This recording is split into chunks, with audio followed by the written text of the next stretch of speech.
السلام علیکم ورحمۃ اللہ۔ ترجمہ تفسیر القرآن الکریم، سبق نمبر 236، پارہ نمبر 7، سورہ الانعام، آیت 35 تا 39۔ اعوذ باللہ من الشیطان الرجیم۔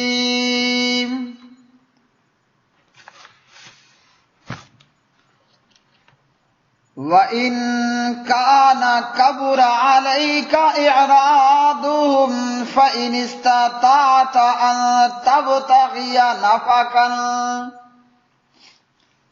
أَن تبتغي نفقا في الأرض أو سلما في السماء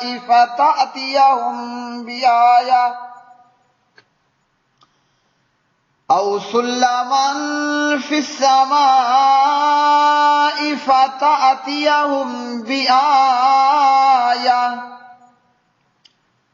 وَلَوْ شَاءَ اللَّهُ لَجَمَعَهُمْ عَلَى الْهُدَى فَلَا تَكُونَنَّ مِنَ الْجَاهِلِينَ۔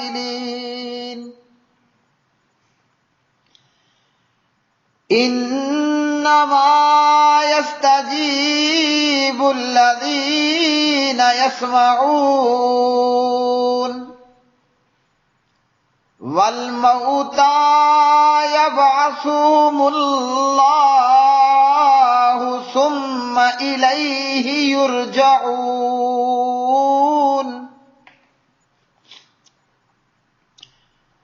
وَقَالُوا لَوْلَا نُزِّلَ عَلَيْهِ آيَةٌ مِّن رَّبِّهِ قُلْ إِنَّ اللَّهَ قَادِرٌ عَلَىٰ أَن يُنَزِّلَ آيَةً وَلَٰكِنَّ أَكْثَرَهُمْ لَا يَعْلَمُونَ۔ وَمَا مِن دَابَّةٍ فِي الْأَرْضِ وَلَا طَائِرٍ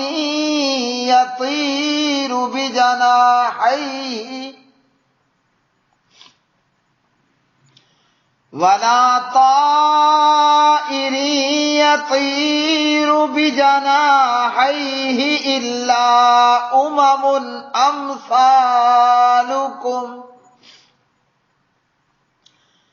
مَا فَرَّطْنَا فِي الْكِتَابِ مِن شَيْءٍ ثُمَّ إِلَىٰ رَبِّهِمْ يُحْشَرُونَ۔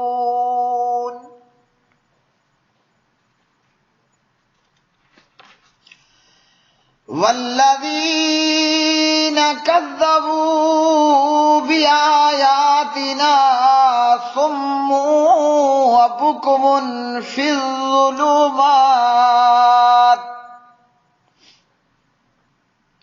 مَن يَشَإِ اللَّهُ يُضْلِلْهُ وَمَن يَشَأْ يَجْعَلْهُ عَلَىٰ صِرَاطٍ مستقیم۔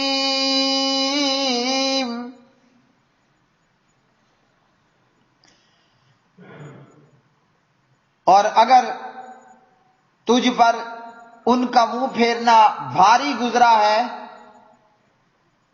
تو اگر تو کر سکے کہ زمین میں کوئی سرنگ یا آسمان میں کوئی سیڑھی ڈھونڈ نکال لے، پھر ان کے پاس کوئی نشانی لے آئے، اور اگر اللہ چاہتا تو یقیناً انہیں ہدایت پر جمع کر دیتا، پس آپ جاہلوں میں سے ہرگز نہ ہوں۔ قبول تو صرف وہی لوگ کرتے ہیں جو سنتے ہیں، اور جو مردے ہیں انہیں اللہ تعالیٰ اٹھائے گا، پھر وہ اسی کی طرف لوٹائے جائیں گے۔ اور انہوں نے کہا اس پر اس کے رب کی طرف سے کوئی نشانی کیوں نہیں اتاری گئی؟ کہہ دیجئے بے شک اللہ تعالیٰ اس پر قادر ہے کہ کوئی نشانی اتارے، اور لیکن ان کے اکثر نہیں جانتے، اور زمین میں نہ کوئی چلنے والا ہے اور نہ کوئی اڑنے والا جو اپنے دو پروں سے اڑتا ہے، مگر تمہاری طرح امتے ہیں۔ ہم نے کتاب میں کسی چیز کی کمی نہیں چھوڑی، پھر وہ اپنے رب کی طرف اکٹھے کیے جائیں گے۔ اور جن لوگوں نے ہماری آیات کو جھٹلایا وہ بہرے اور گونگے ہیں، اندھیروں میں پڑے ہوئے ہیں، جسے اللہ تعالیٰ چاہے گمراہ کر دیتا ہے اور جسے چاہتا ہے اسے سیدھے راستے پر لگا دیتا ہے۔ وَإِن اور اگر کانا ہو کبرا گراں بھاری علیکا آپ پر اعراضہم ان کا اعراض کرنا، منہ پھیر جانا، فَإِن تو اگر استطاعت آپ استطاعت رکھتے ہیں، ان یہ کہ تب تغیا آپ تلاش کریں، نفقن کوئی سرنگ، فی الارض زمین میں، او یا سلمن کوئی سیڑھی، فی السماء آسمان میں، فتاتیہم پھر آپ لے آئیں ان کے پاس، بیایتن کوئی نشانی، ولو شاء اور اگر چاہتا اللہ تعالی، لجمعہم تو ضرور جمع کر دیتا انہیں، علی الہدی ہدایت پر، فلا تکونن سو نہ ہرگز آپ ہوں، من الجاہلین نادانوں سے، انما بس یستجیب قبول کرتے ہیں، الذین وہ لوگ جو یسمعون سنتے ہیں یعنی توجہ سے، والموتى اور مردے، یبعثہم اللہ اٹھائے گا ان کو اللہ تعالی، ثم پھر الیہ اسی کی طرف، یرجعون وہ لوٹائے جائیں گے۔ وقالو اور انہوں نے کہا، لولا نزلا کیوں نہیں اتاری گئی، علیہ اس پر یعنی اس نبی پر، آیتن کوئی نشانی یعنی بڑی نشانی، من ربہ اس کے رب کی طرف سے، قل کہہ دیجئے، ان اللہ یقیناً اللہ تعالی قادر ہے، علی ان اس پر کہ ینزل اتارے، آیتن کوئی نشانی، ولیکن اور لیکن، اکثرہم ان کے اکثر، لا یعلمون نہیں علم رکھتے، وما اور نہیں ہے، من دابۃ کوئی چلنے والا، فی الارض زمین پر یعنی جانور وغیرہ، ولا طائر اور نہ کوئی پرندہ، یطیر جو اڑتا ہے، بجناحیہ اپنے دونوں پروں کے ساتھ، الا مگر، وہ امتے ہیں، امثالکم تمہاری ہی طرح، ما فرطنا نہیں ہم نے چھوڑی، فی الکتاب کتاب میں، من شیء کوئی چیز، ثم پھر، الی ربہم اپنے رب کی طرف، یحشرون وہ اکٹھے کیے جائیں گے۔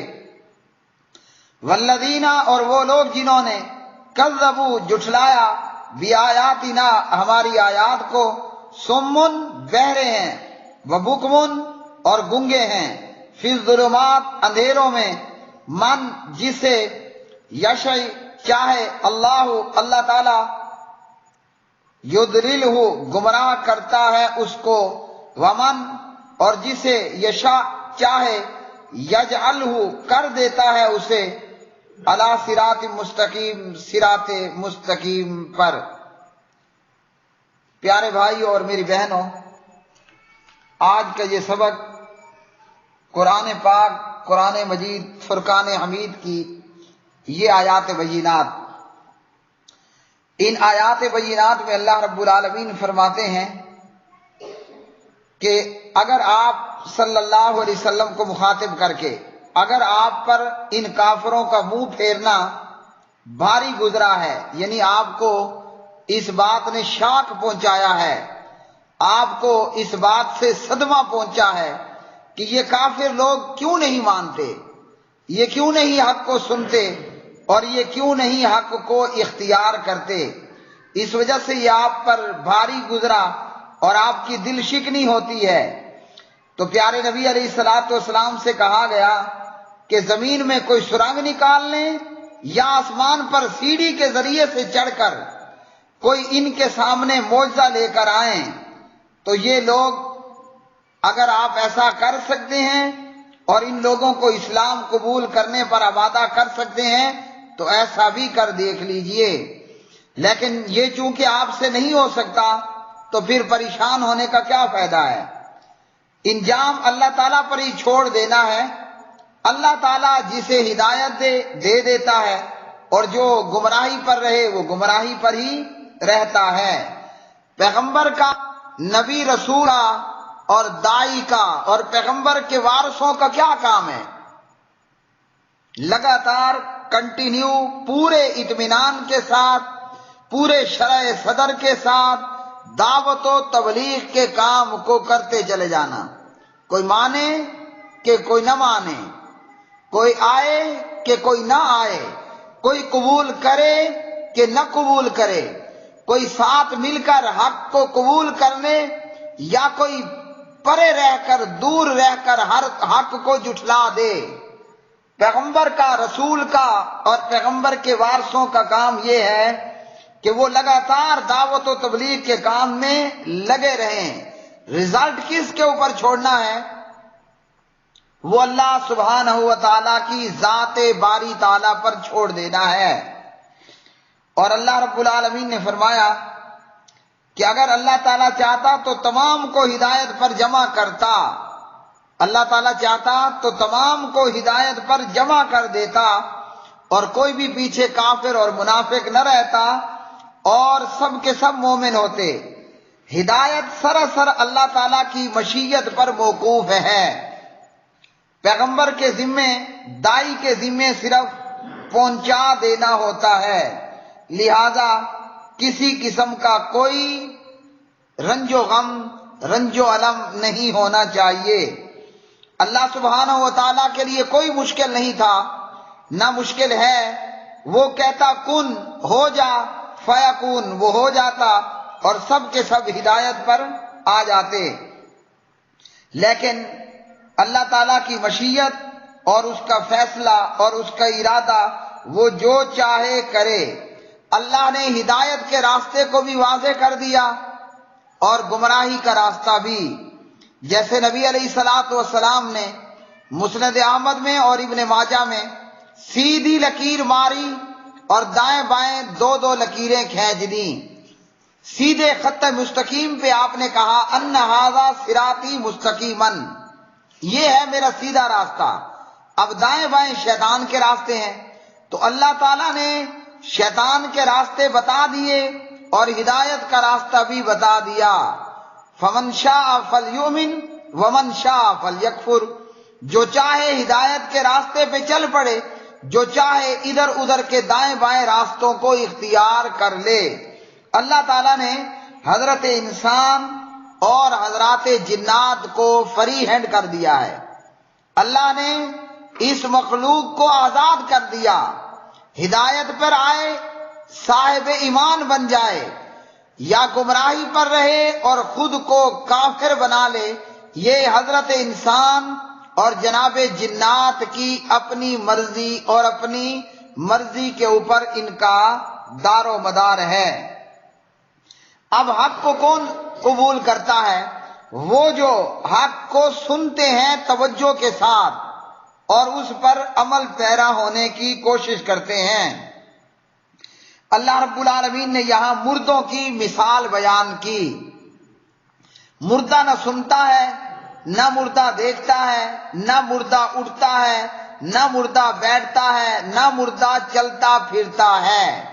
ان کافروں کی مثال بھی مردوں کی جیسی ہے کہ جیسے مردے کچھ نہیں سنتے دیکھتے، ان کافروں کے ضمیر مردہ ہو چکے ہیں، ان کے دل کالے ہو چکے ہیں اور ان کی آنکھوں پر، ان کی عقلوں پر پردے پڑ چکے ہیں کہ یہ حق کو قبول نہیں کرتے۔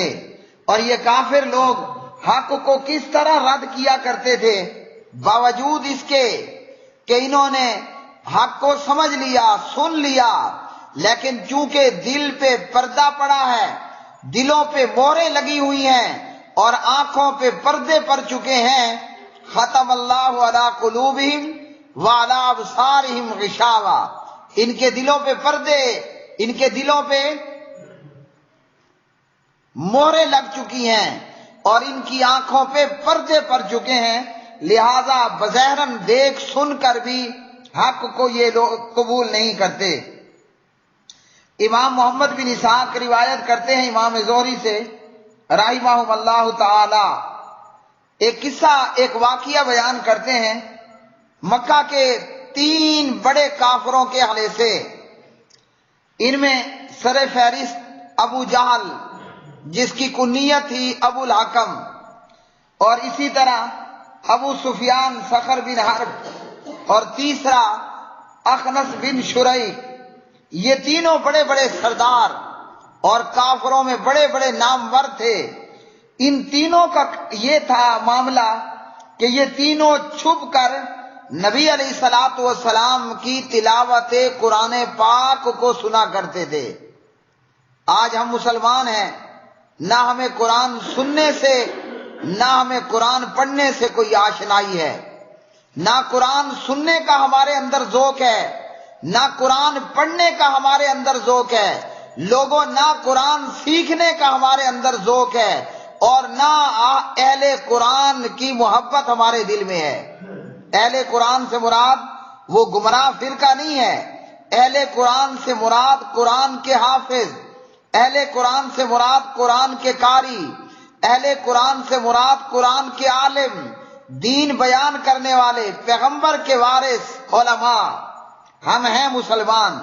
یہاں ابو جہل اور ابو سفیان اور اخنس بن شریح کا کیا معاملہ ہے؟ قرآن کتنا لذت والا کلام ہے، قرآن کتنی لذت والی کتاب ہے۔ اللہم اجعل القرآن العظیم ربیع قلبی، سبحان اللہ۔ اللہم اجعل القرآن العظیم ربیع قلبی، اے اللہ قرآن ہمارے دل کی بہار بنا دے۔ ونور صدری، اے اللہ قرآن ہمارے سینے کا نور بنا دے۔ وجلاء حزنی، اے اللہ قرآن میرے غموں کو دور کرنے کا ذریعہ بنا دے۔ اللہم اجعل القرآن العظیم ربیع قلبی ونور صدری وجلاء حزنی، اللہم اہدنا بالقرآن العظیم، اے اللہ ہمیں قرآن کے ذریعے ہدایت عطا کر۔ اللہم ارزقنا بالقرآن العظیم، اے اللہ ہمیں قرآن کے ذریعے حلال رزق عطا فرما۔ قرآن کتنی پیاری کتاب ہے، قرآن مجید کتنا پیارا اللہ کا کلام ہے۔ اور یہاں لوگوں، اے مسلمانوں، ہمارا کیا حال ہے؟ ہم پورا دن کرکٹ دیکھنا بیٹھ جاتے ہیں، انا للہ و انا الیہ راجعون، چھکا لگ رہا ہے، چوکا لگ رہا ہے، وکٹ گر رہی ہے، پورا دن۔ ارے ظالمو، تم کرکٹ دیکھتے ہوئے گزار دیکھتے ہو، تمہیں 5 منٹ کے لیے قرآن پڑھنا نصیب نہیں ہوتا۔ آگے رمضان میں 1 گھنٹے کے لیے ظالمو تمہیں قرآن تراویح میں سننے کی توفیق نہیں ہوتی۔ ہم کیسے مسلمان ہیں؟ اس لیے قرآن فریاد کرتا ہے۔ اور قیامت کا دن ہوگا، قیامت کے دن کا منظر اللہ کے قرآن نے ہمیں کیا دکھلایا ہے؟ قیامت کا دن ہوگا اور پیغمبر اللہ کے دربار میں شکوہ کر رہا ہوگا۔ یہ کیا شکوہ ہوگا؟ یہ قرآن مجید فرقان حمید کی آیات میں مجھے یاد آیا تو یہ بھی آپ کو بتاتا چلوں۔ یہ تینوں بڑے کافر، ابو جہل، ابو سفیان اور اخنس بن شریح، یہ چھپ کر نبی علیہ الصلوۃ والسلام کا قرآن مجید کا تلاوت کرنا سنتے ہیں۔ اور ہم مسلمان ہیں کہ جناب ہمیں قرآن پاک پڑھنے کا کوئی ذوق شوق نہیں، ہم سارا دن جو ہے وہ نکمے کاموں میں گزار دیتے ہیں۔ نہ قرآن سے پیار ہے اور نہ اہل قرآن سے ہمیں پیار ہے، نہ ادھر ادھر کے قصے کہانیاں ڈرامے فلمیں پوری پوری رات دیکھ لیتے ہیں، لیکن اللہ کا قرآن پڑھنا یہ ہمیں نصیب نہیں ہوتا، اور ہم قرآن مجید سے اپنے آپ کو دور رکھتے ہیں۔ کل قیامت کا دن ہوگا اور پیغمبر اللہ سبحانہ و تعالیٰ کی بارگاہ میں ہوں گے، اور کیا شکوہ ہوگا اور کیا کہہ رہے ہوں گے؟ وَقَالَ الرَّسُولُ يَا رَبِّ إِنَّ قَوْمِ اتَّخَذُوا هَذَا الْقُرْآنَ مَهْجُورًا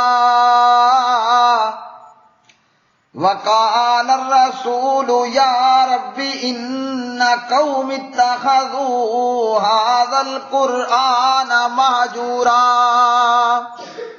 اس آیت کے ترجمے سے پہلے میں آپ کو بتا دوں مسلمانوں، میرے بھائیوں، بہنوں اور بڑوں اور بزرگوں، ایک بہن مجھ سے سوال کرتی ہیں کوسچن آنسر گروپ 3 کے اندر۔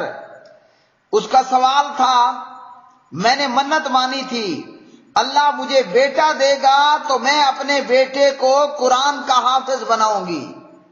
ہاں، ہمارے لیے شرم سے ڈوب مرنے کا مقام ہے جو لوگ مسلمان ہو کر ایسا سوچتے ہیں۔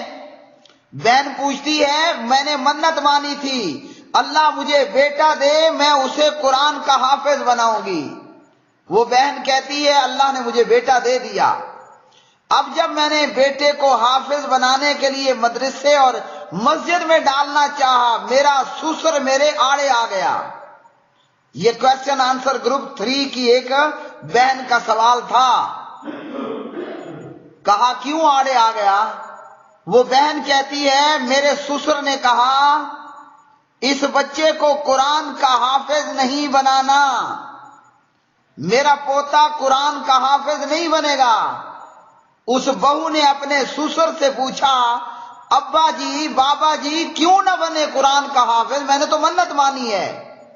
وہ سسر کہتا ہے اس لیے کہ قرآن والوں کا، قرآن کے حافظوں کا، حافظ قرآن کا مستقبل نہیں ہوتا، فیوچر نہیں ہوتا۔ انا للہ و انا الیہ راجعون۔ اور یہ اللہ کا قرآن اور پیغمبر قیامت کے دن شکوہ کر رہا ہوگا، شکایت کر رہا ہوگا، اور ادھر دیکھیے ابو جہل ہے، ابو سفیان ہے اور اخنس بن شریک ہے۔ اس وقت یہ تینوں کافر تھے لیکن چھپ چھپ کر قرآن سنتے ہیں۔ کل قیامت کے دن اللہ کا قرآن پیغمبر کیا کہے گا؟ وَقَالَ الرَّسُولُ يَا رَبِّ إِنَّ قَوْمِ اتَّخَذُوا هَذَا الْقُرْآنَ مَهْجُورًا۔ اور رسول کہیں گے، کسے کہہ رہے ہیں؟ یا رب، اے میرے رب، بے شک میری قوم نے اس قرآن پاک کو متروک بنا دیا، چھوڑ دیا، پسے پشت ڈال دیا۔ آج ہم 1 2 3 اور ABC اور یہ جناب دنیاوی تعلیم پر لاکھوں لگاتے ہیں۔ مطلب کیا ہے؟ دنیا کی اس نکمی زندگی میں کوئی بڑی نوکری مل جائے، اور اکثر لوگ، کئی لوگ، ویسے اللہ والے موجود ہیں، کئی لوگوں کا یہ حال ہوتا ہے اگر بچہ اپاہج ہے، لولا ہے، لنگڑا ہے، نکما ہے، نلائق ہے اور کسی کھاتے کا نہیں ہے تو چلو اسے مسجد بٹھا لیتے ہیں۔ اور یہ بھی اللہ کے قرآن کا ایک قرآن پاک ایک معجزہ ہے۔ قرآن لولے لنگڑے کو بھی اور نکمے اور نلائق کو بھی فقیہ اور مفتی اور عالم اور سبحان اللہ بہت کچھ بنا دیتا ہے۔ تو ابو جہل، ابو سفیان اور ابن شریک رات کو نبی علیہ السلام کا قرآن پاک تلاوت کرنا سنتے تھے، اور انہیں ایک دوسرے کے بارے میں یہ معلوم نہیں تھا کہ وہ دوسرا اور تیسرا بھی سنتا ہے۔ یہ تینوں جگری یار تھے، بڑے قریب قریب تھے، ہر ایک یہ سمجھ رہا ہے میں سنتا ہوں دوسرا نہیں سنتا۔ کرنا یہ ہوا ایک دفعہ اتفاق یہ ہوا کہ یہ واپس آ رہے تھے اور راستے میں تینوں ایک جگہ اکٹھے ہو گئے۔ ایک نے دوسرے سے پوچھا میاں کہاں سے آ رہے ہو؟ اس نے کہا یار بات یہ ہے کہ میں تو قرآن سننے گیا تھا، قرآن پاک کی تلاوت سننے گیا تھا، دوسرے نے کہا، تیسرے نے بھی کہا۔ اب انہوں نے کہا چلو جو حرکت غلطی پہلے ہو گئی سو ہو گئی، آئندہ کبھی نہیں سننا۔ اگلی رات یہ تینوں پھر قرآن سننے آتے ہیں، یہ سمجھ کر کہ دوسرا نہیں آ رہا، تیسرا نہیں آ رہا ہوگا۔ پھر مل گئے، ہاں جی کہاں سے آ رہے ہو؟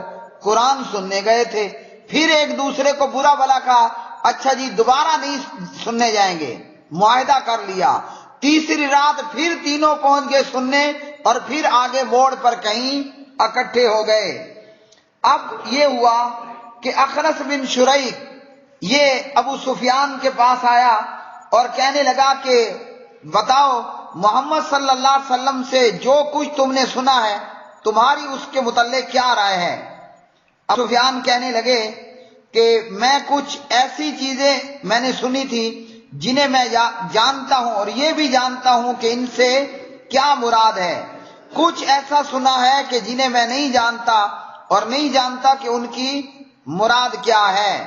پھر یہ ابو سفیان اسی طرح ابو جہل کے پاس گیا۔ ابو جہل کہنے لگا بات یہ ہے کہ ہمارا ہمیشہ بنو عبد مناف سے جھگڑا رہتا تھا، ہم ایک دوسرے کی ضد بضد میں ہوتے، اگر بنو عبد مناف لوگوں کو کھانا کھلاتے، سواریاں دیتے، پیسہ دیتے، ہم بھی یہ کرتے، یہاں تک کہ گھوڑوں کے مقابلے میں بھی ہماری بڑی آپس میں جو ہے وہ مقابلہ بازی رہتی۔ اب یہاں ان لوگوں میں سے ایک بندے نے دعویٰ کر دیا کہ میں نبی ہوں اور ہم اس کا مقابلہ نہیں کر سکتے، ہم جعلی نبی نہیں لا سکتے۔ اب ابو جہل کہنے لگا اللہ کی قسم ہم اس نبی پر ہرگز ایمان نہیں لائیں گے اور ہرگز اس کی تصدیق نہیں کریں گے۔ ایک تو قرآن سننا ان تینوں کافروں کا، دوسرا یہ ضد، ہٹ درمی، دشمنی، یہ اس قسم کے اوچھے کام، انسان حق کو پہچان کر بھی حق کو قبول نہیں کرتا۔ اللہ تعالی ہمیں اس مصیبت سے اپنی حفاظت کے اندر رکھے۔ اس کے بعد اللہ رب العالمین ارشاد فرماتے ہیں کہ اللہ رب العالمین معجزہ اتارنے پر پوری طرح قادر ہے، قدرت رکھتا ہے، لیکن جب کوئی بڑا معجزہ اتر آئے اور قوم پھر بھی ایمان نہ لائے تو پھر مہلت ختم اور ساری قوم کو تباہ کر دیا جاتا ہے۔ اللہ تعالیٰ مہلت دے رہا ہے، اس لیے ان کے مطالبات پر اللہ تعالیٰ کوئی بڑا معجزہ نازل نہیں کرتا، ورنہ اللہ تعالیٰ قادر ہے، اس کو اس بات پر قدرت ہے۔ پھر اللہ رب العالمین نے فرمایا زمین میں چلنے والے جانور، اڑنے والے آسمانوں میں پرندے، وہ بھی تمہاری طرح کی امتیں ہیں، یعنی یہ بھی پیدا ہوتے ہیں اور مر جاتے ہیں، اور پھر تمہاری طرح ان کا پیدا ہونا، ان کی روزی روٹی، ہر ضرورت کا یہ بھی اللہ تعالیٰ ہی کے ذمے ہے، اور ان کی روزی روٹی پوری کرنا، ان کی مصلحتوں کا اہتمام کرنا، یہ اللہ وحدہ لا شریک کے ذمے ہے۔ اور اللہ رب العالمین نے فرمایا ہم نے کتاب میں کسی چیز کی کمی نہیں چھوڑی۔ کتاب سے مراد لوح محفوظ ہے جو مخلوق کے تمام احوال پر حاوی ہے، کوئی ایسی چیز نہیں کہ جو اس میں بیان نہ ہوئی ہو۔ سیدنا ابو ہریرہ رضی اللہ تعالیٰ عنہ راوی، نبی علیہ السلام بخاری 6596 میں فرماتے ہیں قلم خشک ہو چکا ہے اس پر جو تم کرنے والے ہو، یعنی لوح محفوظ میں سب کچھ لکھا جا چکا ہے۔ اور اسی طرح کتاب سے مراد قرآن مجید بھی ہو سکتا ہے۔ اور فرمایا کہ جو ہماری آیتوں کو جھٹلاتے ہیں وہ بہرے گنگے ہیں، یعنی یہ وہ لوگ ہیں کہ جو کفر اور شرک اور نفس کی بے جا خواہشوں کے اندھیروں میں پھنس چکے ہیں، اور اللہ سبحانہ و تعالی ہی ہے وہ جسے چاہے گمراہ کرتا ہے، جسے چاہے ہدایت دیتا ہے۔ تو گمراہ کون ہوتے ہیں؟ جو اللہ کی دی گئی صلاحیتوں کو استعمال نہیں کرتے۔ وآخر دعوانا ان الحمد للہ رب العالمین۔